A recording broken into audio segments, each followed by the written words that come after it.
ក្រមការងារថ្នាក់យុវជនកម្ពុជានាំយកអំណាចរបស់សម្ដេចមហាបវរធិបតីហ៊ុនម៉ាណែតនិងលោកជំទាវបណ្ឌិតពេជ្រច័ន្ទមនីហ៊ុនម៉ាណែតចែកជូនគ្រួសារខ្វះខាតនៅក្រុងតាខ្មៅ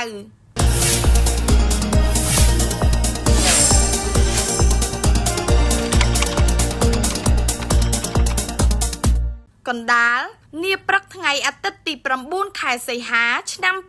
2026នេះក្រុមការងារថ្នាក់យុវជនកម្ពុជាបាននាំយកអំណាចដ៏ថ្លៃថ្លារបស់សម្ដេចមហាបវរធិបតីហ៊ុនម៉ាណែតនាយករដ្ឋមន្ត្រីនៃព្រះរាជាណាចក្រកម្ពុជា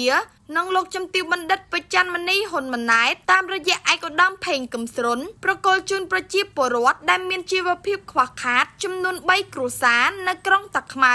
លោករិទ្ធរិជសីប្រធានស្ដីទីសាខាសមាគមថ្នាក់យុវជនខេត្តកណ្ដាលលោកពូនផានិតអនុប្រធានទី1លោកហ៊ីរដ្ឋាអនុប្រធានលោកបានរតនាប្រធានអនុសាខាក្រុងតាខ្មៅ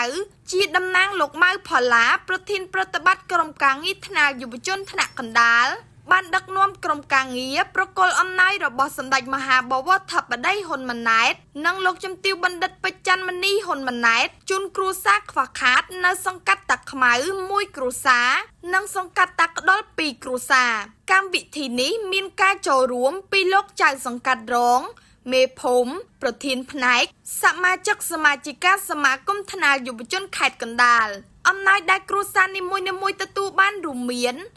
អង្ករស្ករសអំបិលប៊ីចេងមីត្រីខទឹកសុទ្ធនិងថវិកាមួយចំនួនក្នុងឱកាសនោះដែរលោករិទ្ធរិជសីតាំងនាមឲ្យលោកម៉ៅផល្លាបានពំនាំការផ្ដាំផ្ញើសាកសួរសុខទុក្ខពីសម្ដេចធិបតីហ៊ុនម៉ាណែតនិងលោកជំទាវបណ្ឌិតពេជ្រច័ន្ទមនីហ៊ុនម៉ាណែតជូនដល់ប្រជាពលរដ្ឋអាជ្ញាធរមូលដ្ឋាននិងក្រុមការងារទាំងអស់ព្រមទាំងលើកឡើងពីការយកចិត្តទុកដាក់របស់ថ្នាក់ដឹកនាំចំពោះសុខទុក្ខប្រជាពលរដ្ឋលោកក៏បានអំពាវនាវឲ្យក្រុមការងារនិងសមាជិកទាំងអស់បន្តរួបរួមស្មោះត្រង់និងបម្រើផលប្រយោជន៍ប្រជាពលរដ្ឋស្របតាមទិសដៅរបស់គណៈបកប្រជាជនកម្ពុជាជាមួយគ្នានេះលោកពូនផានិតបានបញ្ជាក់ពីការបដិញ្ញាចិត្តរបស់ក្រុមការងារថ្នាក់យុវជនកម្ពុជាប្រចាំសាខាខេត្តកណ្ដាលក្នុងការបន្តគាំទ្រសម្ដេចតេជោហ៊ុនសែននិងសម្ដេចធិបតីហ៊ុនម៉ាណែតដើម្បីដឹកនាំនិងអភិវឌ្ឍប្រទេសជាតិឲ្យកាន់តែរីកចម្រើន